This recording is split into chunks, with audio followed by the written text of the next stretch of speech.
નમસ્કાર નમસ્કાર વિદ્યાર્થી મિત્રો, કેમ છો? મજામાં? ધોરણ 10 વિષય ગણિત અને એમાં આવે છે પ્રકરણ નંબર 6. હા, ટાઇટલમાં જરૂરથી મેં ખાલી પ્રમેય 6.1 લખ્યું છે, પણ આમાં હું ઘણા બધા દાખલાઓ પણ કરાવવાનો છું. સો જોડાયેલા રહેજો છેલ્લે સુધી. આ ચેપ્ટરમાં આની બહાર જવું મુશ્કેલ છે. આજે હું જે સેશન કરાવીશ, અટેન્ડ કરશો તમે અને ક્લિયર કરશો તો લગભગ 95% ચેપ્ટર છે કવર થઈ જશે. મતલબ કે આની બહાર પેપરમાં પૂછાવાની શક્યતાઓ બહુ ઓછી. તો વિદ્યાર્થીઓ, આ સેશન તમારા માટે. પ્લેલિસ્ટ તૈયાર કરી દીધું છે. Chapter 1, chapter 2, chapter 3, chapter 4, chapter 5 ના 2 પાર્ટ, ચેપ્ટર 6 અને એવી જ રીતે લગાતાર ચેપ્ટર 14 સુધી તમને આવી રીતે વિડીયોઝ મળી જશે. સો પ્લેલિસ્ટ છે એ સેવ કરી રાખો. તમે ક્યાંય જ્યાં પણ જરૂર હોય ત્યાં પણ ભણો જરૂર, શીખો જરૂર, આગળ વધો જરૂર. કારણ કે આગળ વધવા માટે અભ્યાસ એ એકમાત્ર રસ્તો છે. આજના આ શિક્ષણ યુગમાં, ટેકનોલોજી યુગમાં education is the key of success. અત્યારના સમયમાં બીજો કોઈ રસ્તો નથી. સફળ થવા માટે ભણવું પડશે અને ભણવું જ પડશે. હા, ભણવાની સાથે સાથે સ્કિલ ડેવલપ કરો. એજ્યુકેશનની સાથે સાથે તમારી અંદર રહેલી જે કે પણ શક્તિઓ છે એ પરખો અને તમે એમાં આગળ વધો. પણ હા, ભણતર તો જરૂરી જ છે. અને એના મહત્વને સમજતા આપણે ચેપ્ટર નંબર 1, 2, 3, 4, 5 ની સિરીઝ 6 ચેપ્ટર અત્યારે હું રેકોર્ડ કરી રહ્યો છું તમારા માટે. એક સરસ મજાનો પ્રમેય 6.1 જે છે સમપ્રમાણતાનો મૂળભૂત પ્રમેય, સાથે સાથે અમુક દાખલાઓ, કન્સેપ્ટ આપણે સમજવાના છે. સો જોડાયેલા રહેજો મારી સાથે છેલ્લે સુધી. ચાલો વિદ્યાર્થી મિત્રો, મારે આ ચેપ્ટરનું જે મેઇન કી પોઈન્ટ છે એ છે સમરૂપ. આખું એ જે ચેપ્ટર છે, જે ચેપ્ટર નંબર 6 છે, બરાબર, જે ત્રિકોણ, એ એક શબ્દ ઉપર વધારે કહેવાય કે ડિપેન્ડન્ટ છે અને એ છે સમરૂપ. અત્યાર સુધી આપણે ધોરણ 9 માં એક શબ્દ ભણી ગયા, એકરૂપ. શું હતો એ? એકરૂપ. એકરૂપ એટલે એને આપણે સીધું અર્થઘટન કરી દઈએ સરખા. જે બે આકૃતિ અથવા તો જે બે બહુકોણ એટલે 3 કોણ, 4 કોણ, 5 કોણ, 3 કોણ એટલે ત્રિકોણ, 4 કોણ એટલે ચતુષ્કોણ, 5 કોણ એટલે પંચકોણ, જે બે બહુકોણની બાજુઓ સમાન હોય, ખૂણાઓ સમાન હોય તો એ એકરૂપ કહેવાય. ઠીક છે. સમરૂપ શું છે? સમરૂપ થવા માટેની બે શરત છે. જો, સમરૂપ થવા માટેની there are two conditions. First one is અનુરૂપ ખૂણાઓ સમાન થવા જોઈએ. અનુરૂપ ખૂણાઓ સમાન થવા જોઈએ. The second one is અનુરૂપ બાજુઓનો ગુણોત્તર સમાન થવો જોઈએ. અનુરૂપ બાજુઓ સમાન થવી જોઈએ એવું નથી કહેતો. અનુરૂપ બાજુઓનો ગુણોત્તર સમાન થવો જોઈએ. લેટ સપોઝ હું તમને એક સિમ્પલ એક્ઝામ્પલ આપું. બે સમરૂપ ત્રિકોણો હું દોરું. આપણે ત્રિકોણ ઉપર જ સમજીએ કારણ કે આખું ચેપ્ટર ત્રિકોણનું છે. તો નામ આપી દઉં હું A, B, C, P, Q, R. અહીંયા જુઓ, સમજો વાતને. માનો કે હું અહીંયા 2 રાખું છું, 4 રાખું છું, 3, 6, 4, 8. જુઓ તમે, 2 ના ડબલ 4, 3 ના ડબલ 6, 4 ના ડબલ 8. મતલબ શું થયું? 2 વડે ગુણ્યા. એનો મતલબ કે એનો ગુણોત્તર સરખો થયો. જો 2 ના છેદમાં 4, 1 ના છેદમાં 2 આવ્યું. 3 ના છેદમાં 6, 1 ના છેદમાં 2 થાય. 4 ના છેદમાં 8, 1 ના છેદમાં 2 થાય. તો આ શું થયું? તો કે સમરૂપ કહી શકાય. તો કે ના સાહેબ, ખૂણાની તો કઈ ચોખવટ જ નથી કરી. ચાલો, ખૂણા વિશે પણ હું તમને વાત કરી દઉં. લેટ સપોઝ કે આ 60 છે, આ 60 છે. લેટ સપોઝ આ 70 છે, આ 70 છે, 50 છે, 50 છે. હવે જુઓ કે ભાઈ ખૂણાઓ જુઓ તો અનુરૂપ ખૂણો સરખા છે. તો કે 60, 60, 70, 70, 50, 50. તો યસ, ત્રણેય ખૂણાઓ સરખા છે અને અનુરૂપ બાજુઓનો ગુણોત્તર સમાન છે. તો હવે હું આને સમરૂપ ત્રિકોણ છે એવું કહી શકું. આ સમરૂપતાની નિશાની છે. ફરી એક વખત, એકરૂપ એટલે શું થાય? સરખા. એમાં તો કઈ ગુણોત્તર ને સરખા જ. 2, 2, 3, 3, 4, 4. પણ હવે શું છે? અનુરૂપ બાજુઓનો ગુણોત્તર સમાન જોઈએ છે. તો નાવ યુ કેન અન્ડરસ્ટેન્ડ ગુણોત્તર એટલે કાં તો આના ડબલ હોય, 3 ગણા હોય, 2.5 ગણા હોય, 2.4 ગણા હોય. જેમ કે હું તમને એક ઉદાહરણ આપું, બરાબર, કે ભાઈ આ એક ત્રિકોણ છે, 3 4 7, લેટ સપોઝ 7 ની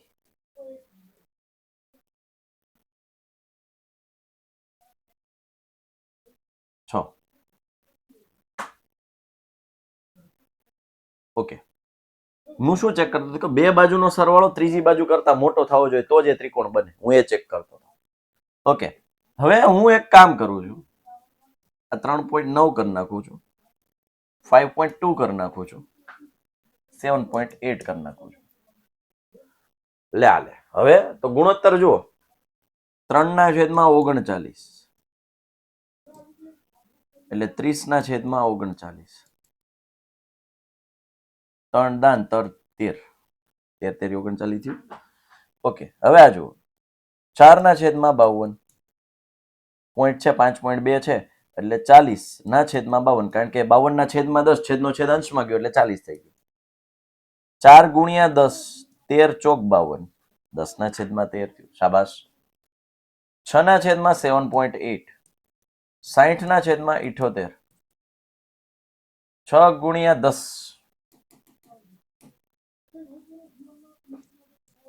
6 ગુણ્યા 10, 6 ગુણ્યા 13, 6 78, 10/13, 10/13. પોઈન્ટ ગમે એટલું હોય ભાઈ, ઓ ભાઈ ગમે એટલું હોય, ગુણોત્તર સમાન આવવો જોઈએ. ચાલો, આઈડિયા ક્લિયર થયો. સમરૂપ થવા માટેની આ બેઝિક કન્ડિશન, બંને કન્ડિશન સેટિસ્ફાય થવી જોઈએ. એટલે સપોઝ અહીંયા ખૂણો હું કહી દઉં 30 ને 50 ને 100, 50 30 ને 100 હોય નહીં, કારણ કે 100 નો ખૂણો છે ગુરુકોણ બની જાય, મને ખબર છે, પણ આ તો ખાલી એક્ઝામ્પલ માટે આપ્યું છે.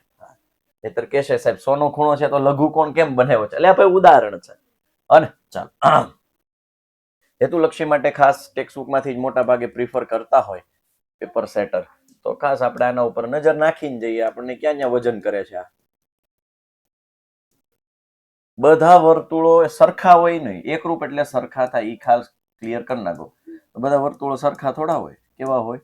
સમરૂપ. બધા ચોરસો કેવા હોય? સમરૂપ. સમદ્વી બાજુ સમબાજુ સમરૂપ હોય, તો કે જો સમબાજુ, કારણ કે સમદ્વી બાજુ બે બાજુનો જ ગુણોત્તર સરખો થાય, કદાચ ત્રીજી બાજુનો ન પણ થાય, તો ગમે હોય, રાઈટ? એટલે અહીંયા શું હશે? સમબાજુ. બે બહુકોણના અનુરૂપ ખૂણાઓ, જો હમણાં જ કીધું, અનુરૂપ ખૂણાઓ સમાન અને અનુરૂપ બાજુઓનો ગુણોત્તર સમાન. ગુણોત્તર સમાન એટલે એને કહેવાય ગાણિતિક ભાષામાં સમપ્રમાણમાં. ચાલો, મજા આવે? જમો પડે. વિડીયો લાઈક કરી દે તો કલેજા. વિડીયોને લાઈક કરો, ચેનલને સબસ્ક્રાઇબ કરો, કારણ કે વિદ્યાર્થીઓ, ગુજરાતના ખૂણા ખૂણા સુધી પહોંચવાનું મિશન છે, તો એમને એમ પાર નહીં પડે. તમારો સાથ અને સહકાર જોઈશે અને જોઈશે. ડે 1 થી અમે સતત તમારા માટે કામ કરીએ છીએ, યુટ્યુબમાં કન્ટેન્ટ પ્રોવાઈડ કરીએ છીએ, કેટલી બધી સ્ટ્રેટેજીસ આપી, પ્રથમ પરીક્ષા માટેની, રાઈટ, ભવિષ્યવાણી, ઘણું બધું અમે તમને પ્રોવાઈડ કરીએ છીએ ચેનલમાં. બસ માત્ર ને માત્ર જોઈએ છે તો તમારું સબસ્ક્રાઇબ કરેલું બટન અને લાઈક. યસ, કારણ કે અમે ક્યારેય, હું તમને એમ નહીં કહું સુપર ચેટ આપો, આ તે ફલાણું ઢીમકું, હે ને? ચાલો, હવે આ મેં ઓલરેડી લખીને આવ્યો છું, જેથી કરીને થોડો ટાઈમ બચે, રાઈટ? મારી જૂની પીપીટી માંથી મેં લખી લીધું છે, રાખી દીધું છે. ચેપ્ટર પ્રમેય 6.1 મોસ્ટ ટાઈમ પી પ્રમેય છે. પહેલા તો એ અલગ અલગ કઈ રીતે પૂછાય, તો આવી રીતે આવે, ભાઈ સાબિત કરો કે જો ત્રિકોણની કોઈ એક બાજુને સમાંતર દોરેલ રેખા બાકીની બે બાજુ ભિન્ન બિંદુ છેદે તો તે બાજુ પર કપાતા રેખાખંડનો બાજુઓનું સમપ્રમાણમાં વિભાજન કરે છે. એક તો આવી રીતે પૂછાય. બીજું, થેલ્સના પ્રમેયનું વિધાન લખી સાબિત કરો, અથવા સમપ્રમાણતાનું મૂળભૂત પ્રમેય લખીને સાબિત કરો, અથવા પાયથાગોરસના ગુરુનો પ્રમેય. હજુ આવું ક્યારે પૂછાણું નથી. આવું ક્યારે પૂછાણું નથી. આ તો હું કે ભાઈ મારી જેવો કદાચ કોઈક આળવીતરો આવી જાય તો પોસિબિલિટી ખરા આવું પૂછી શકે, કારણ કે પાયથાગોરસ કોનો શિષ્ય હતો? તો કે થેલ્સનો. તો પાયથાગોરસના ગુરુ કોણ? થેલ્સ. થેલ્સનો પ્રમેય. અથવા તમને નામ આપીને કે ભાઈ ત્રિકોણ એબીસી માં રેખા ડીઈ સમાંતર બીસી છે, આ ત્રિકોણ એબીસી છે એમાં રેખા ડીઈ સમાંતર બીસી છે, તો એડી ના છેદમાં ડીબી એઈ ના છેદમાં ઈસી. અથવા નામ ફેરવી એ નાખે કે ભાઈ પી ક્યુ આર માં એક્સ વાય સમાંતર ક્યુ આર છે, તો પી એક્સ ના છેદમાં એક્સ ક્યુ બરાબર પી વાય ના છેદમાં વાય આર, એવું પણ પૂછી શકે ભાઈ. There is a possibility, right, કે નામ ચેન્જ કરી શકે. એબીસી આપણે ગોખ્યું હોય અને આવી જાય પીક્યુઆર, ધંધે લાગી જાય ને એના કરતા પ્રમેયને કઈ રીતે લખવો એ સમજીએ. શું લખવું એના કરતા પ્રમેયને કઈ રીતે લખવો ને એ આપણે સમજીએ તો વધારે ફાયદો થશે. હાલો, તો આપણે આજના સેશનમાં એ જ શીખવાનું છે. ઓકે, સો ગેરંટી સાથે કહીશ કે એક વખત તમે આ પ્રમેય અહીંયા શીખી લેશો પછી તમારે શીખવાની જરૂર નહીં રહે. એટલે પૂરેપૂરું ધ્યાન દેજો. હું કઈ ટિપ્સ આપું છું, કઈ નાની નાની બાબતો ધ્યાનમાં દોરવાનું કહું છું, કેવી રીતે લખવાનું કહું છું, નજર હટી દુર્ઘટના ઘટી. ઓકે, સો યસ, પેલું તો એમ કે છે કે જો ત્રિકોણની કોઈ એક બાજુને સમાંતર દોરેલી રેખા, તો સૌથી પહેલા હું ત્રિકોણ દોરી દઉં.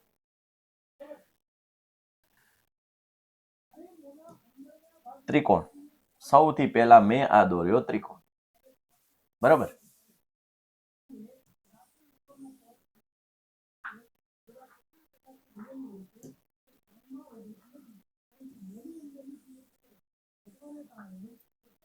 ચાલો ત્રિકોણ દોરી નાખો.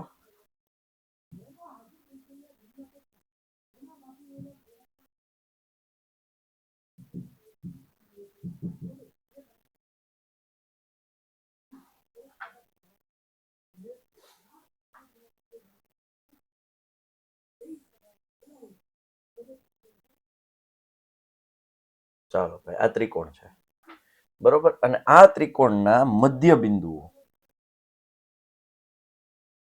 મધ્ય બિંદુ નહીં, સોરી, ત્રિકોણની કોઈ એક બાજુને સમાંતર, લેટ સપોઝ હું આને નામ આપી દઉં એ, આને નામ આપી દઉં બી, આને નામ આપી દઉં સી, અને આ બીસી ને સમાંતર કોઈ એક રેખા ડ્રો કરું, નામ આપી દઉં હું ડી. જો બીસી ને સમાંતર રેખા ડ્રો કરી, આને સમાંતર, બાકીની બે બાજુઓને ભિન્ન બિંદુઓમાં છેદે, એટલે ભિન્ન બિંદુ ડી અને ઈ માં છેદે, તો તે બાજુઓ પર કપાતા રેખાખંડો તે બાજુનું સમપ્રમાણમાં વિભાજન કરે. સમપ્રમાણમાં વિભાજન કરે એનો મતલબ કે આ ટુકડાના છેદમાં આ ટુકડો, આ ટુકડાના છેદમાં આ ટુકડો, આવું આપણે સાબિત કરવાનું છે. ઓકે, સૌથી પહેલા પક્ષ આવશે, પછી સાધ્ય આવશે, પછી સાબિતી આવશે. સાહેબ પક્ષ શું છે, કેમ લખવું, અમને યાદ જ નથી રહેતો. પણ પક્ષને યાદ રાખવાનો નથી ને. કોણે તમને કીધું પક્ષ યાદ રાખો? ચાલો હું સમજાવું. યાદ રાખવાનું કીધું શું? ત્રિકોણની કોઈ એક બાજુ સમાંતર દોરેલ રેખા, તો લખો અહીં ત્રિકોણ એબીસી ને એબીસી માં બીસી ને સમાંતર રેખા એલ, આનું જનરલ આખું નામ આપી દો લાઈન રેખા એલ એ બાકીની બે બાજુઓને ભિન્ન બિંદુમાં છેદે. બાકીની બે બાજુ કઈ છે? એબી અને એસી. એબી અને એસી ને કયા કયા બિંદુમાં છેદે છે? ડી અને ઈ બિંદુમાં છેદે છે. લ્યો, આ પક્ષ થયો. મેં ગોખ્યું ના, મેં તમને એમ કીધું ચાલો યાદ રાખી લેજો, ના, રકમમાં જ લખ્યું છે. અને એમય ન આવડે તો ત્રિકોણનું વર્ણન જ કરવાનું. ત્રિકોણ એબીસી માં રેખા એલ અથવા તો ડીઈ સમાંતર બીસી છે કે જે બાકીની બાજુ એબી અને એસી ને ડી અને ઈ બિંદુમાં છેદે છે. ચાલો, પક્ષ. પછી આવશે સાધ્ય.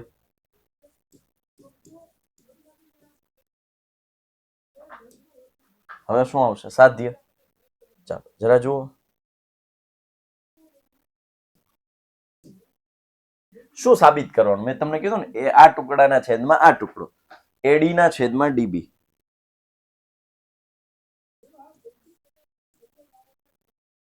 બરાબર એ ઈ ના છેદમાં ઈસી.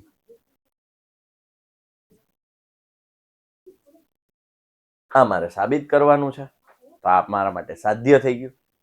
સમજાય છે કે નહીં સમજાતું? સમજ में આવતા હે ભાઈ?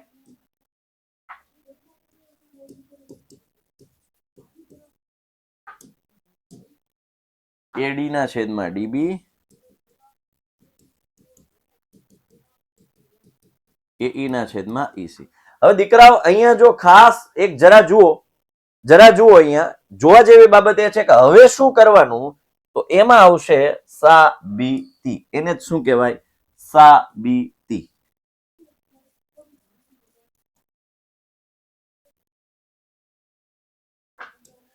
સાબિતી માટે તમારે એક સરસ મજાનું કાર્ય કરવાનું છે. સાબિતી માટે તમારે સરસ મજાનું કાર્ય કરવાનું છે અને એ છે આ ડી માંથી એ પર એક લંબ દોરવાનો છે. ઈ માંથી એક લંબ દોરવાનો છે. દેખાય છે? લંબ દોર્યો. ઓકે, ત્યારબાદ બી અને ઈ ને જોડી દો, ડી અને સી ને જોડી દો.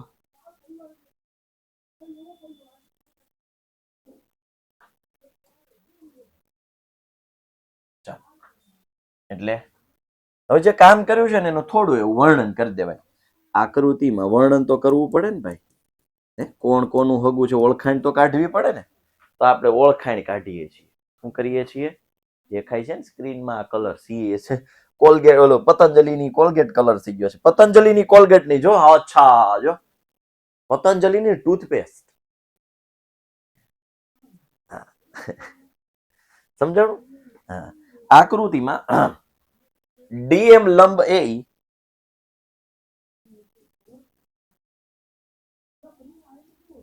અને ઈએન લંબ એડી તથા બીઈ અને સીડી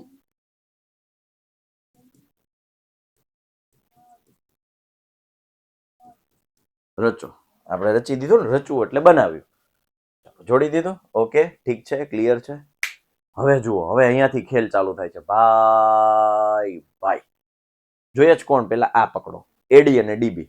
હાલો, એડી અને ડીબી ક્યાં છે? આ. ઓકે, એડી ને સમાવેશ કરતા હોય એવો કયો ત્રિકોણ છે? જો એડીઈ દેખાય, મોટો ત્રિકોણ, ઉપરનું સમોસું. જો ઉપરનું આખું સમોસું. સમોસું કેવા આકારનું હોય? પકોડું કેવા આકારનું હોય?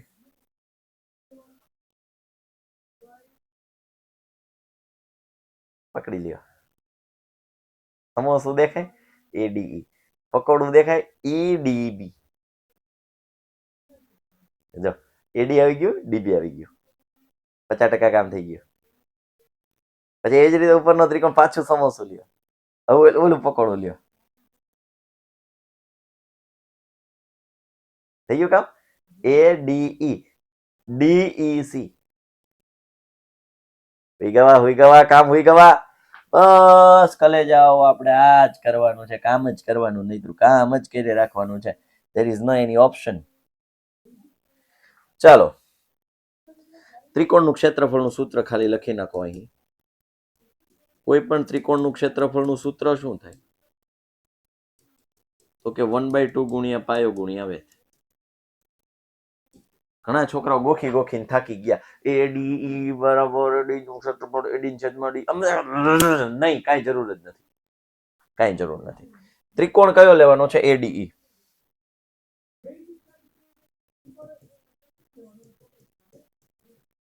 એડી નું ક્ષેત્રફળ 1/2 પાયો એડી વેધ ઈએન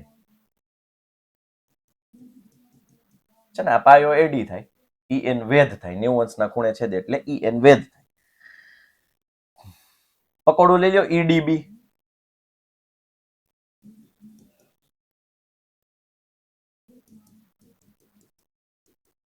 પાયો બીડી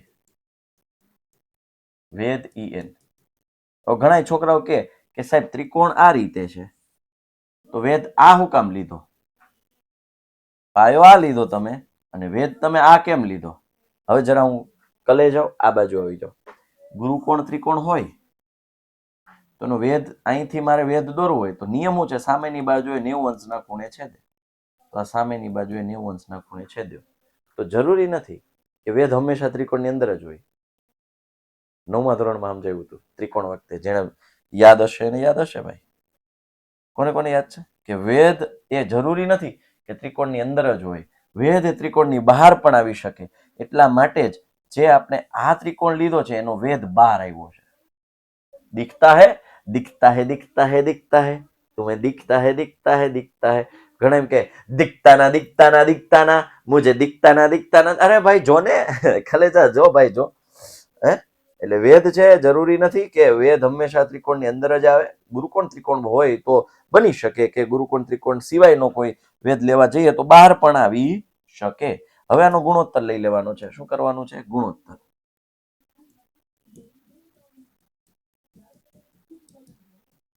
ભલે 15 થી 20 મિનિટ જાય પ્રમેય શીખતા, પણ આ 15 થી 20 મિનિટ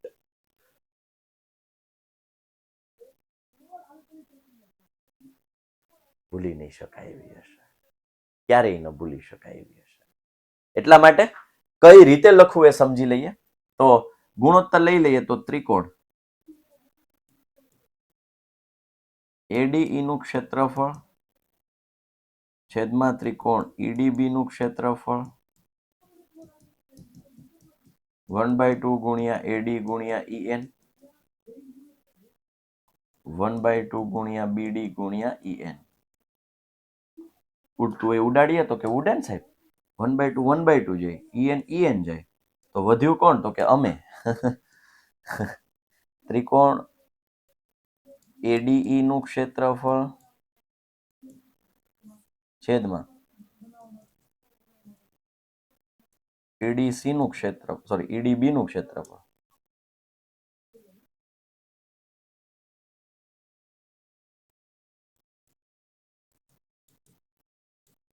એડી ના છેદમાં બીડી. જો આપણું આ કામ થઈ ગયું. જો હળવેક થી આ કામ થઈ ગયું. એડી છેદમાં ડીબી થઈ ગયું ને.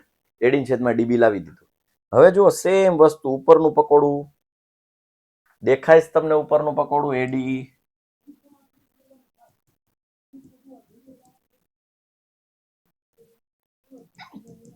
હવે એનો પાયો લઈ લઈએ આ એઈ.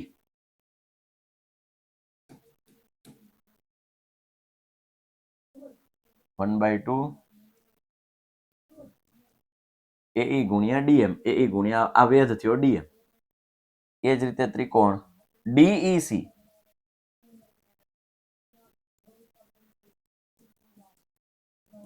પાયો ઈસી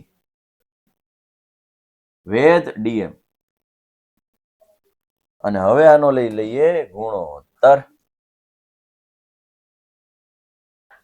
કાનને મનાવો કોઈ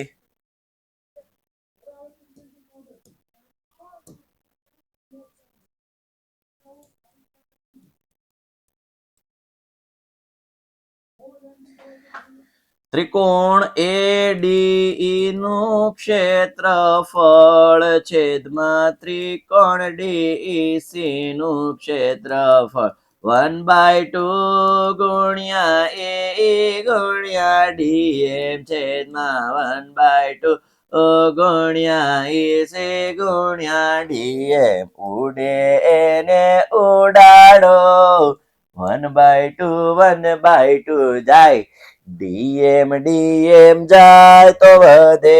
આ બે બાજુ વધે. કઈ બે બાજુ? તો કે ત્રિકોણ એડી નું ક્ષેત્રફળ ડીઈસી નું ક્ષેત્રફળ એઈ ના છેદમાં ઈસી. આને આપો સમીકરણ 2. આને આપો સમીકરણ 1. જો બે કામ થઈ ગયા. જો એડી ના છેદમાં ડીબી આવી ગયો. હવે શું આવ્યું? એઈ ના છેદમાં ઈસી પણ આવી ગયો. હા સાહેબ આવી ગયો ને. હવે એક કામ એવું કરવાનું છે, નાનો એવો નિયમ એવો લગાડવાનો છે જેથી કરી અને સરખાવી શકું. સરખાવવા માટે અહીંયા જુઓ, અહીંયા ડાબી બાજુ એડીઈ અંશમાં છે, અહીંયા છે અંશમાં એડીઈ, છેદમાં છે ઈડીબી, છેદમાં છે ડીઈસી. ઓકે, અંશ તો સરખો છે. હવે ખાલી છેદ જો સરખો થઈ જાય તો હું ડાબી બાજુ સરખી કરીને સરખાવી શકું. ફરી એક વખત આ બે મારે બરાબર જ લાવવા છે ને. એડી છેદમાં ડીબી નહીં છેદમાં ઈસી. આના બરાબર આ લાવવું છે. ફરી એક વખત આના બરાબર આ લાવવું છે. તો મારે શું કરવું પડે? તો કે જો ડાબી બાજુ સરખી થઈ જાય તો જમણી બાજુ ઓટોમેટિકલી સરખી થઈ જાય. ઓકે, ડાબી બાજુ ચેક કરો. અંશમાં કોણ છે? એડીઈ. અહીંયા અંશમાં કોણ છે? એડીઈ. છેદમાં કોણ છે? ઈડીબી. છેદમાં કોણ છે? ડીઈસી. ઓકે, અંશ સરખા છે, છેદ અલગ અલગ છે. કંઈક એવો જાદુ ચલાવો, કંઈક એવો નિયમ લગાડો, કંઈક એવો કન્સેપ્ટ શોધી લાવો કે જેથી કરીને છેદ સરખો થાય. તો એવો કન્સેપ્ટ આપણી પાસે 9મા ધોરણનો છે કે એક જ પાયા પરના બે સમાંતર રેખાની વચ્ચે આવેલા દરેક ત્રિકોણો સમક્ષેત્ર હોય. એક જ પાયો ડીઈ, બે સમાંતર રેખા ડીઈ અને બીઈસી, આ બેની વચ્ચે આવેલા બે પકોડા સમાન હોય ને એ. હા, જો હું કઈ રીતે લખાવું ખબર પ્રમેય? હું ઘણી વખત છોકરાઓને કહું કે હું જે આ લખું છું ને તમે પેપરમાં લખી રહો ને તો પેપર ચેક કરીને મજા આવી જાય. જો આમ ધોરણ 9માં શીખ્યા એ પ્રમાણે એક જ પાયા પરના અને બે સમાંતર રેખાઓની વચ્ચે આવેલા ત્રિકોણો સમક્ષેત્ર હોય છે. તો આ બે ત્રિકોણો એવા જ છે ને, તો ક્ષેત્રફળ બેના સરખા થાય. કયા? ઈડીબી, ડીઈસી.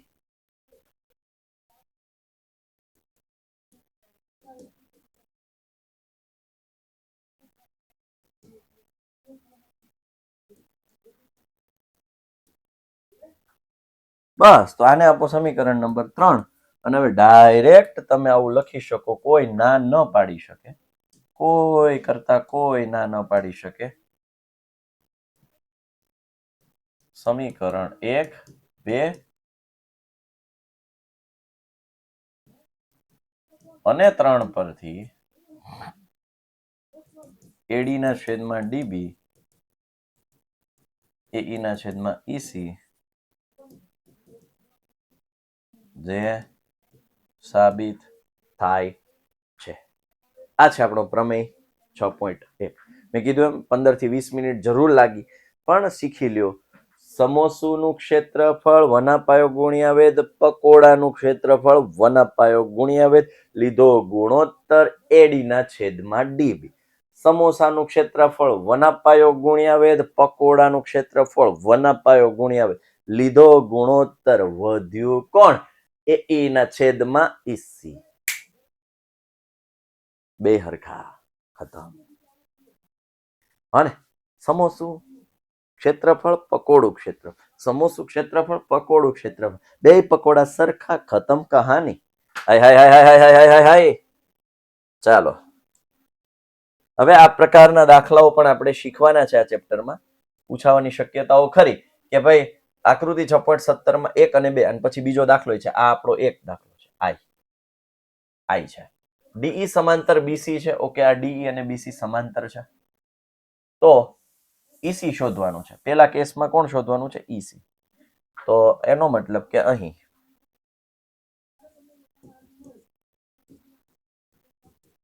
ડીઈ સમાંતર બીસી હોવાથી પ્રમેય 6.1 મુજબ કલે જાઓ. હજુ હમણાં જ ભણ્યા. આ છેદમાં આ છેદમાં આ, એડી ના છેદમાં ડીબી,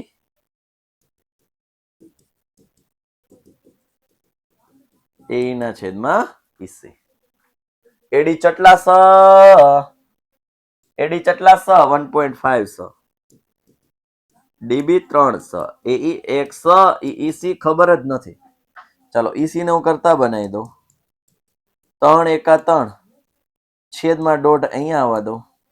હાવ જો દેશી ગણિત આવડતું હોય ને તો આપણને સીધી બુદ્ધિ હાલે. 1.5 ગુણ્યા 2 3 થાય. 1.5 એટલે શું થાય? દોઢ. તો ઈસી શું થઈ ગયું? 2 સેન્ટીમીટર. અને જો ઘણા દેશી ગણિત સાહેબ અમને છે ને દેશી ગણિત નથી આવડતું સર. દોઢ એટલે શું થાય અમને ક્યારેક ખબર નથી પડતી. અઢી એટલે શું થાય? 1.25 ગુણ્યા 2 અઢી થાય, અમને ખબર ના પડે સર. તો અમારે શું કરવું જોઈએ? તમે અમને જણાવશો મહેરબાની કરીને? જી હા સર. 0.5 ગુણ્યા 2 છે, 0.75 ગુણ્યા 2 દોઢ થાય, એ અમને ના ખબર પડે સર. તો અમારે શું કરવાનું સર? તો ચાલો બેટા, હું તમને સમજાવું તમારી ભાષામાં, તમારી મેથડમાં, કે આ જ વસ્તુ 3/1/2 છે તો 15/10 લખી શકો. છેદનો છેદ ક્યાં જાય? આ મેઇન છેદ છે. છેદનો છેદ અંશમાં, એટલે 3×10/15. 3×5 = 15, 5, 2, 10. ત્યારે જઈને 2 આવે અને પેલું 1.5 × 2 3 થાય. यही तो कमाल है हमारे देसी गणित के. देसी देसी ना बोला कर छोरी रे, इस देसी की फैन ये दुनिया हो रही रे. हाय हाय, જમાવટ જમાવટ. દેશી ગણિત ભાઈ બહુ કામ લાગ્યો. જમાવટ જ હોય એની મજા જ અલગ હોય, મજા જ અલગ હોય. ઓકે, ડી સમાંતર બીસી છે અને આમાં આપણે એડી ફાઇન્ડ આઉટ કરવાનું છે, પણ હમણાં જ ભણ્યા પ્રમેય 6.1, આ ટુકડાના છેદમાં આ ટુકડો, ઓલા ટુકડાના છેદમાં ઓલો ટુકડો. હોય હોય હોય હોય હોય હોય હોય. અહીં ડીઈ સમાંતર બીસી છે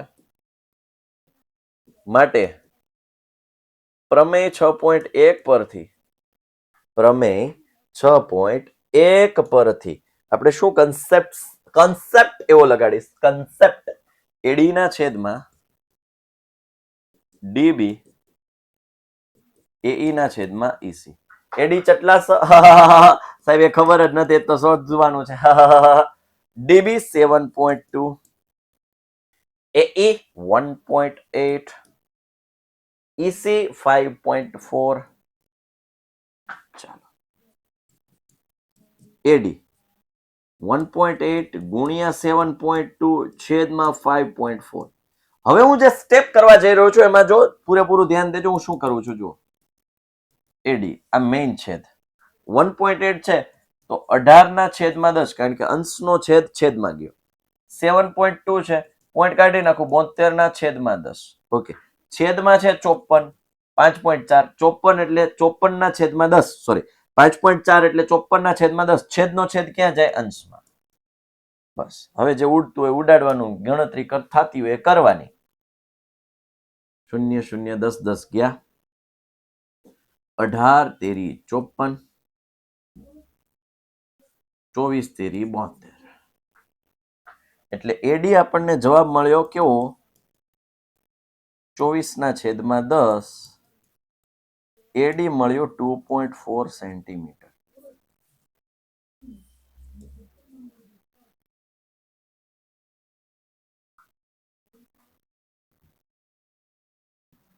सुना है तेरे दिल पे मेरा कहीं ना कहीं नाम लिखा है, वैसा सुना है मैंने. तो वीडियो लाइक कर दे कलेजा, चैनल ने सब्सक्राइब कर दे भाई बंद. ચાલો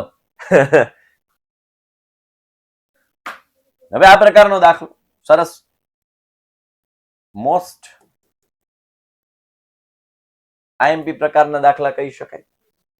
બિંદુઓ ઈ અને એફ એ પીક્યુઆર ની બાજુ અનુક્રમે પી ક્યુ અને ક્યુ પી આર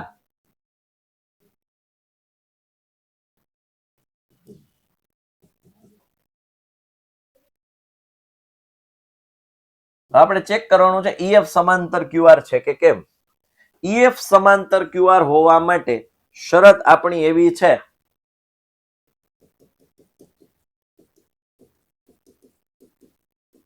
આ શું છે, આવું લખ્યું, આને બે ઉભા લીટા છે ને શું વચાય?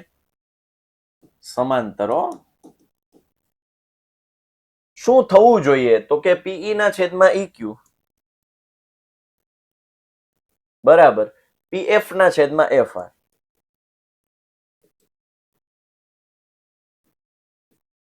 દીકરાઓ આ એક દાખલો છે એટલે હું થોડો ડિટેલમાં લખું છું, આના પછી હું ખાલી લોજિક જ સમજાવીશ, પછી તમારે જાતે લખતા શીખવાનું. ઓકે, હવે પકડીએ ડાબી બાજુ. ભાઈ ચેક કરીએ, હાલો આ બરાબર આ થાય છે કે કેમ. જો થાય તો હા પાડશું, ન થાય ના પાડશું.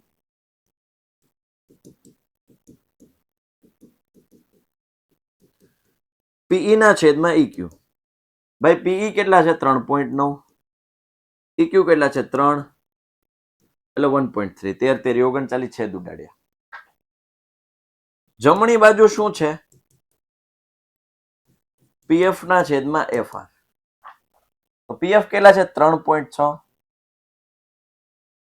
આ 2.4, 12 તેરી 36, 12 દુ 24, વચ્ચે બે પછી પોઈન્ટ પછી એક એક લીટો છે અંશ છેદમાં, તો એ આપણે 36 ને 24 જ ગણવાના. તમે ક્યાંક આવું જાણો ને, આવું તમને દેખાય ને 4.78 છેદમાં 3.75, તો તમારે એમ જ સમજવાનું 478 છેદમાં 375. પોઈન્ટ પછી પોઈન્ટ નહીં ભૂલી જવાના, કારણ કે પોઈન્ટ પછી 2 મિનિટ અહીંયા 100 ઉડી જ જવાના. પછી આવું તમને દેખાય ને, કાલે જાઓ, આવું તમને દેખાય ને કે 4.3 છેદમાં 7.21, તો તમારે શું સમજવાનું ખબર? 430 છેદમાં 721. પોઈન્ટ પછી અહીં બે આંકડા કાંઈ ન હોય તો પછી પોઈન્ટ કાઢી નાખવાના. સમજાણો? આ મેથ્સ ની ટેકનિક છે, કલે જાઓ. સમજા? ઘણા એમ કે સાહેબ અહીંયા તમે છેદ ઉડાડ્યા 12 તેરી 36, 12 દુ 24, પણ 24 તો છે જ નહીં, ત્યાં તો 2.4 છે. પણ અંશ અને છેદમાં બેમાં પોઈન્ટ પછી આંકડો સરખો છે, એટલે તમને એમને દેખી શકો. તમે પોઈન્ટ દેખાય ને, પોઈન્ટ ઇનવિઝિબલ થઈ જાય. તો હવે અહીં જો, અહીંયા થયું શું? તો કે અહીં ડાબા does not equals to જબા. તો EF does not parallel QR. અથવા તમારે આમ ન લખવું હોય તો EF સમાંતર QR નથી. આવી રીતે આ દાખલો આખો લખાય. હવે પછીનો જે દાખલો છે હું આખો નહીં લખાવું આવી રીતે, હું તમને લોજિક સમજાવીશ. ચાલો જો, આ મસ્ત આમ જોવા જાવ તો સમજવા જેવો દાખલો છે. ત્રિકોણ દોરી દઉં હું.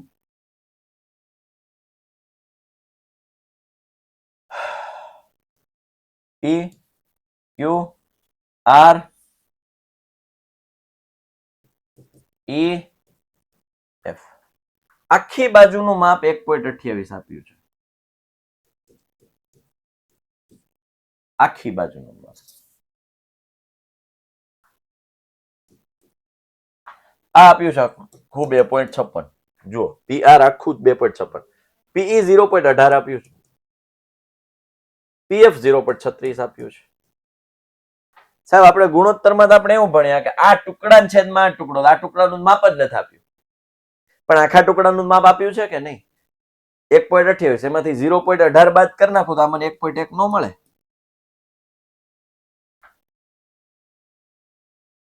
મળે?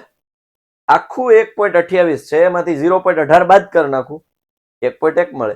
આખું 2.56 છે, એમાંથી 0.36 બાદ કરી નાખું 2.2 મળે. અને હવે ગુણોત્તર લ્યો, અથવા અહીં લખવું હોય તો લખી નખાય કે ભાઈ QE બરાબર PQ માઇનસ PE 1.28 માઇનસ 0.18 1.1. પછી FR મેળવી લેવી, PR minus ER, sorry FR, PR minus FR, નહીં FR નહીં, PF. યસ, ઉપરનું આપેલું છે ને આપણને, આ આપ્યું છે આપણને 2.56 માઇનસ 0.36 2.2. અને હવે લગાડી દો પાયથાગોરસ આવડી જાય, થેલ્સનો નિયમ હવે લગાડી દો કે PE ના છેદમાં EQ. PE કેટલા છે? 0.18. આ કેટલા છે? 1.1. પણ હું શું સમજુ છું? 110. 1.1 હોય તો 110, પોઈન્ટ પછી બે આંકડા હરખા, તો હું સીધું લખ નાખું 18 ના છેદમાં 110, 9 ના છેદમાં 55. ચાલો એ જ રીતે PF ના છેદમાં FR. PF, what is the value of PF? That is 0.36. 2.2 એનું આમ લખી શકું 2.20, પોઈન્ટ પછી પાછળ હાવ છેડે ગમે એટલા મીંડા મૂકી શકાય. 36 ના છેદમાં 220, 4 નવા 36, 4 પંચા 20, બે વધ્યા 4 પંચા 20. ઓકે, તો બે હરખું આવ્યું છે, 9 ના છેદમાં 55. P ના છેદમાં EQ બરાબર PF ના છેદમાં FR હોવાથી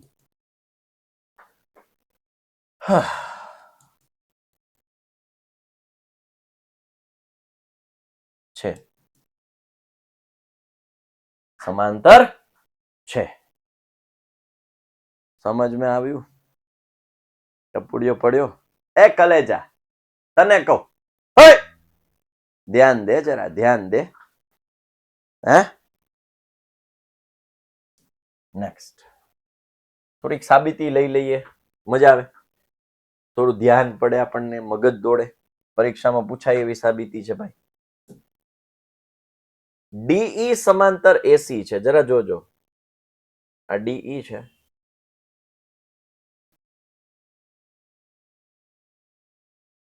આ એસી છે. ડીઈ છે અને એસી છે, એ બે સમાંતર છે. ત્યારબાદ ડીએફ સમાંતર એઈ છે. ડીએફ એઈ, એ બે સમાંતર છે.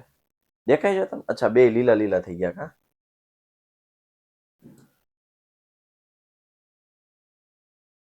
ચાલો, હવે દેખાય છે? ઓકે, એ બે સમાંતર છે. આવું આપણે સાબિત, એટલે પેલા જો હું તમને એક કામ કરું, મસ્ત કામ સિંધુ હો. એ પેલા આ ત્રિકોણ લઈ ગયો મોટો.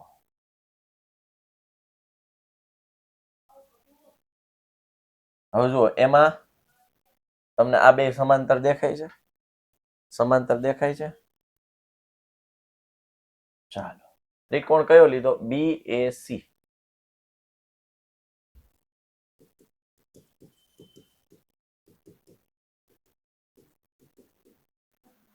BAC માટે કોણ છે? DE સમાંતર AC છે.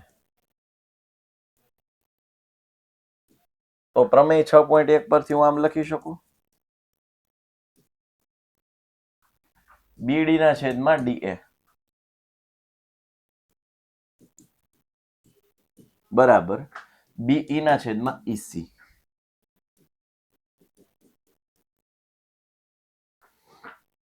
ઓકે, ઠીક છે. હવે જે હું ત્રિકોણ આપું છું એ લેવાનો છે. કયો ત્રિકોણ? BAE.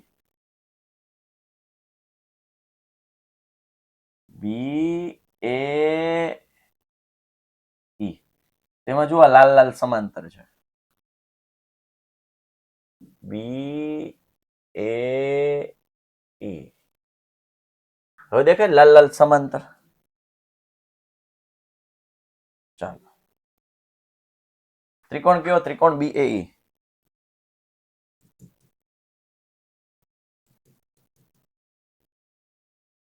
BAE માં કોણ સમાંતર છે? DF સમાંતર AE છે.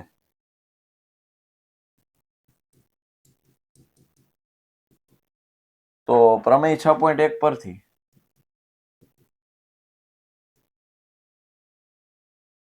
હું આમ લખી શકું, BD ના છેદમાં DA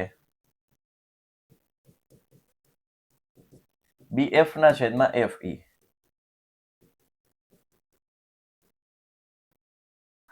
આ બીજું. પેલું જો તમે ડાબી બાજુ સરખી છે, BD ની છેદમાં DA, BD ની છેદમાં DA. ડાબી બાજુ અહીંયા સરખી છે, તો હું જમણી બાજુ સરખી લખી શકું.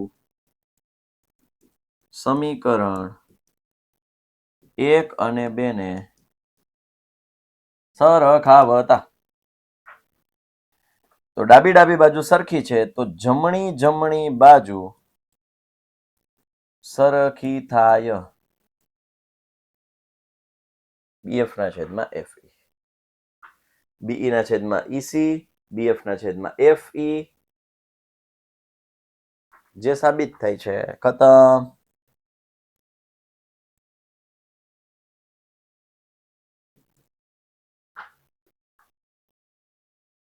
મસ્ત દાખલો છે, ઉદાહરણનો છે, બટ સ્ટીલ મેં એ દાખલો લીધો છે. ઉદાહરણ 7 આપણે નથી લેવું. આપણે તો દાખલો રકમમાં બોર્ડમાં પૂછાય, ગમે ત્યાંથી પૂછાય, આપણને આવડતો હોવો જોઈએ. 90 સેન્ટીમીટર ઊંચાઈ વાળી એક છોકરી, આ ડીસી છે, એ 90 સેન્ટીમીટર છે. એટલે અહીંથી જ લખતો જાવ, ધીરે ધીરે લખતો જાવ, સમજાવતો જાવ. ડીસી શું છે? છોકરીની ઊંચાઈ 90 સેન્ટીમીટર એટલે 0.9 મીટર. મીટરમાં જ કન્વર્ટ કરી નાખીએ, કારણ કે આગળ જતા શું છે? મીટર બધી મીટર દેખાય છે ને. એટલે વીજળીના થાંભલાના તળિયેથી 1.2 મીટર પ્રતિ સેકન્ડની ઝડપથી દૂર જઈ રહી છે. આ વીજળીનો થાંભલો એને તળિયેથી इधर चली वो उधर चली सीधी चली वो झड़पी चली कितनी झड़प हुई 1.2 मीटर प्रति सेकंड हुई 1.2 मीटर प्रति सेकंड ની ઝડપથી એ ચલી જા રહી है ચલી જા રહી है ચલી જા રહી है જમીનના સમતલથી 3.6 મીટર ઊંચો છે ગોળો ક્યાં છે ગોળો ક્યાં છે ગોળો લેમ્પ અહીંયા છે અહીંયા ઠેક 3.6 મીટર ઊંચાઈએ 4 સેકન્ડ પછી એક સેકન્ડમાં 1.2 બીજી સેકન્ડમાં 1.2 ત્રીજી સેકન્ડમાં 1.2 ચોથી સેકન્ડમાં 1.2 ની અહીંયા પહોંચી છે તો કુલ કેટલું અંતર કાપ્યું 12 ચોક 48 4.8 મીટર અંતર કાપ્યું રકમ સમજાણી હવે અહીં લખું છું એ બી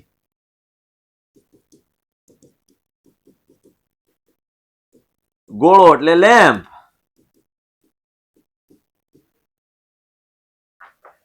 ચાલો 4 સેકન્ડ ઝડપ કેટલી આપી છે 1.2 મીટર પ્રતિ સેકન્ડ 4 સેકન્ડ માટે કાપેલ અંતર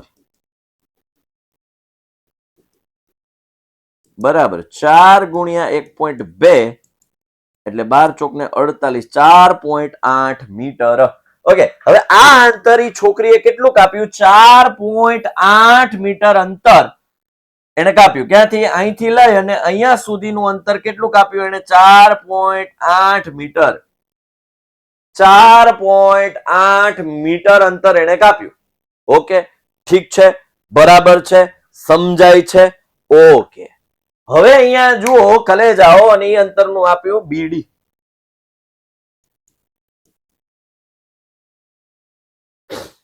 તો પડછાયાની લંબાઈ એટલે ડીઈ શોધવાનું છે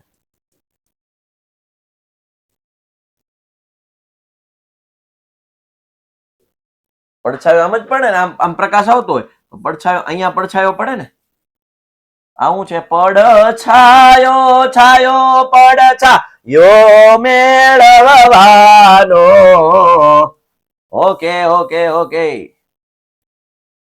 ચાલો હવે જરા જુઓ બે ત્રિકોણ તમને હું દેખાય છે જરા જુઓ ને જરાક એ બી ઈ અને સીડીઈ બે કાટકોણ ત્રિકોણ દેખાય છે ત્રિકોણ એબીઈ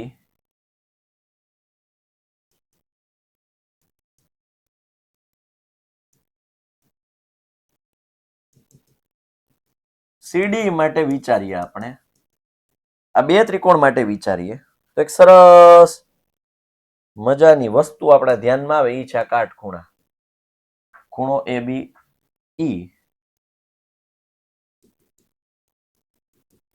બરાબર ખૂણો સીડીઈ ખૂણો ઈ જુઓ તો બે માં આવે જો બે ત્રિકોણમાં ખૂણો ઈ આવે છે મોટા ત્રિકોણમાં આવે છે ને નાના ત્રિકોણમાં આવે છે ખૂણો ઈ બરાબર ખૂણો ઈ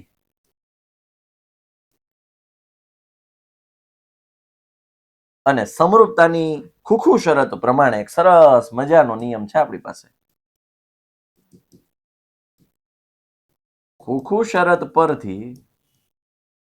ખુખુ શરત પરથી હું એવું કહી શકું કે ત્રિકોણ એબીઈ સમરૂપ ત્રિકોણ સીડીઈ એબીઈ સમરૂપ સીડીઈ આ બેને હું સમરૂપ કહી શકું ઓકે સમરૂપ થઈ ગયું સમરૂપ થઈ જાય તો એનો અનુરૂપ બાજુનો ગુણોત્તર સમાન થાય એટલે ઊભી બાજુના છેદમાં ઊભી બાજુ હા ઊભી બાજુના છેદમાં ઊભી બાજુ આડી બાજુ બીઈ છેદમાં ડીઈ કારણ કે ડીઈ મેળવવાનો છે ને ઓકે જે વસ્તુ છે આપણી પાસે મૂકી દઈએ ચાલો એબી છે એબી તો કે સાહેબ 3.6 છે ને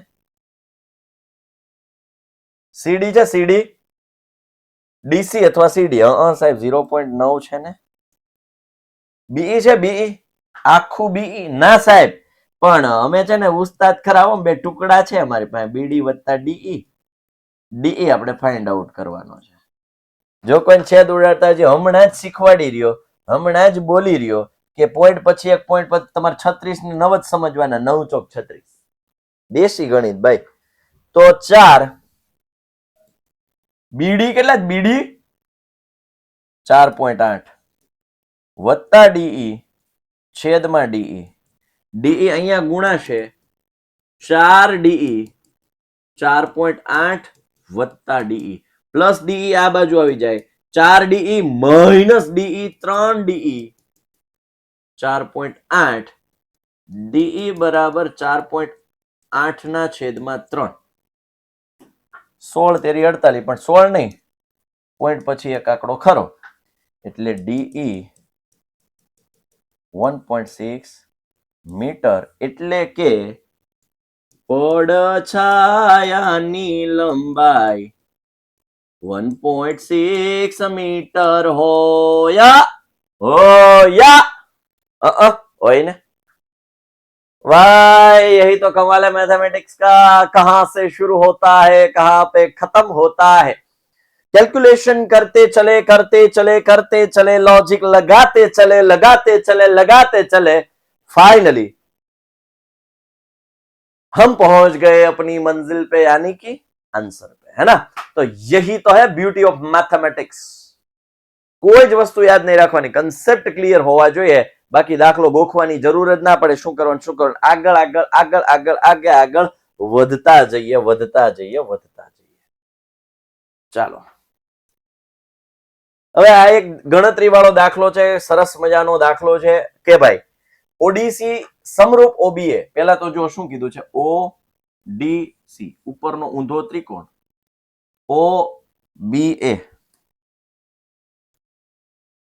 ઓબીએ નીચેનો ત્રિકોણ, આ બે સમરૂપ કીધા છે. બીઓસી 125 છે, ઠીક છે. આ બીઓસી આ 125 છે, સીડીઓ 70 છે, આ સીડીઓ 70 છે. બાકી બધા શોધવાના છે. એક કામ કરો બેટા, કલે જાઓ. આ અને આ ખૂણો કયા સંબંધમાં છે જુઓ તો જરા. આ એક રેખા અને આ કિરણ નીકળ્યો અથવા તો રેખાખંડ નીકળ્યો તો રૈખિક જોડમાં છે. શેમાં છે? રૈખિક જોડમાં. આકૃતિ પરથી ખૂણો સીડી સીઓબી અથવા બીઓસી વત્તા ખૂણો સીઓડી બરાબર 180. કેમ? રૈખિક જોડ. બીઓસી 125 વત્તા સીઓડી બરાબર 180. ખૂણો સીઓડી 180 માઇનસ 125 55. ચાલો હવે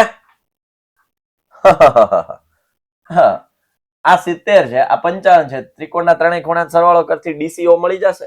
અત્યારે કોણ મેળવ્યું? ડીઓસી. આ મળી ગયું. ડીસીઓ મેળવવા માટે ત્રિકોણના ત્રણેય ખૂણા એટલે ત્રિકોણ ઓસીડી માટે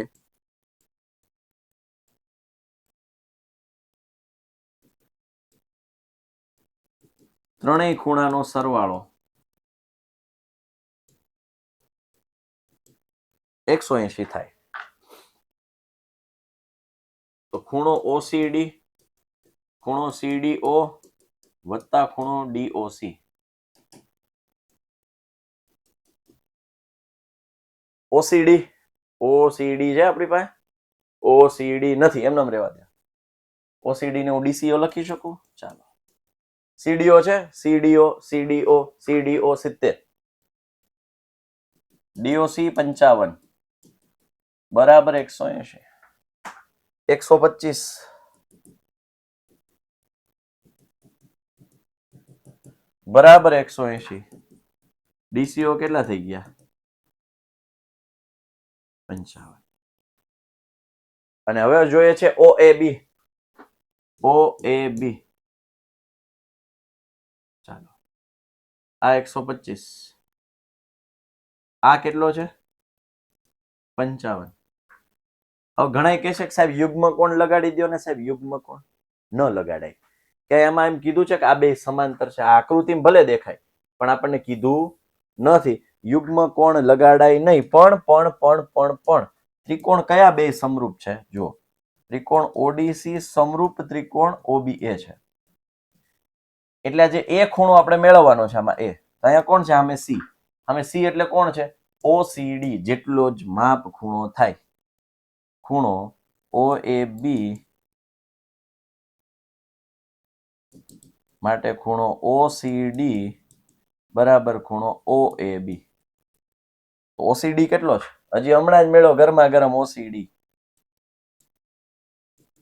ખૂણો ઓએબી.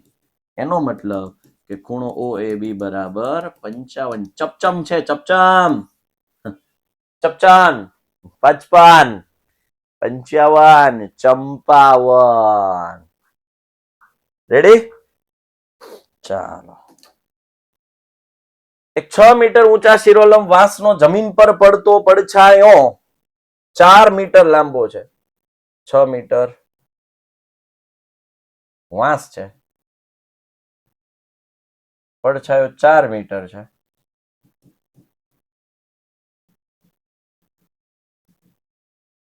ઓકે. એ જ સમયે એ જ વખતે એક મિનારાનો પડછાયો 28 મીટર છે.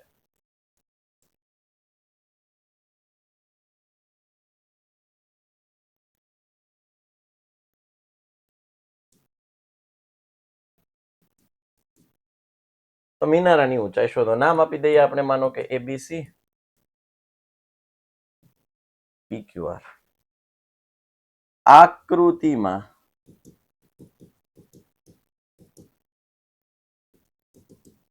એબીસી અને ત્રિકોણ પીક્યુઆર માટે ખૂણો બી બરાબર ખૂણો ક્યુ બરાબર 90. ખૂણો સી બરાબર ખૂણો આર. શું કામ? એક જ સમયે હોવાથી સૂર્યના કિરણો જમીન સાથે સમાન ખૂણા બનાવે.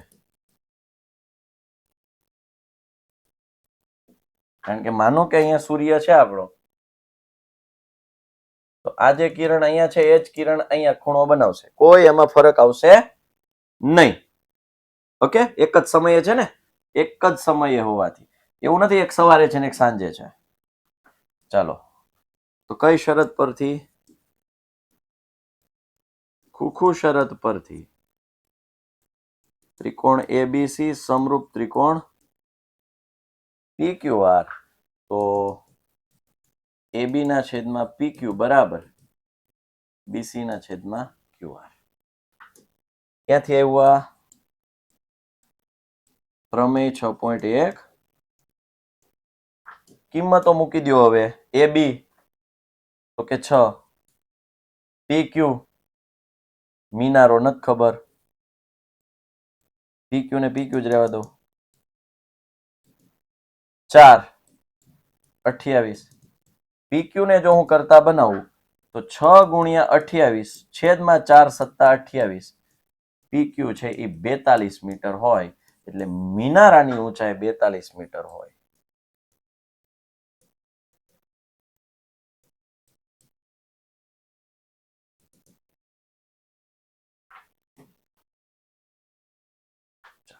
રેડી? આ તો આપણું ચેપ્ટર નંબર 6. વિદ્યાર્થી મિત્રો, હજુ ચેપ્ટર નંબર 7 પણ આવશે, 8 પણ આવશે, 9 10 11 12 13 પણ આવશે અને 14 પણ આવશે. જોડાયેલા રહેજો. ચેનલને સબસ્ક્રાઇબ કરો. નીચે પ્લેલિસ્ટ આપ્યું છે, પ્લેલિસ્ટમાંથી તમે દરેક ચેપ્ટરનો અભ્યાસ કરી શકો છો. તમારા માટે આ બધી વસ્તુ પ્રોવાઈડ કરી રહ્યા છીએ. તો જોડાયેલા રહો અમારી સાથે. ચેનલને સબસ્ક્રાઇબ કરી રાખો. Bye, take care. જય હિન્દ, જય ભારત, ભારત માતા કી જય, વંદે માતરમ, જય જય કરવી Gujarat. Love you from your big brother Sahil Vekariya.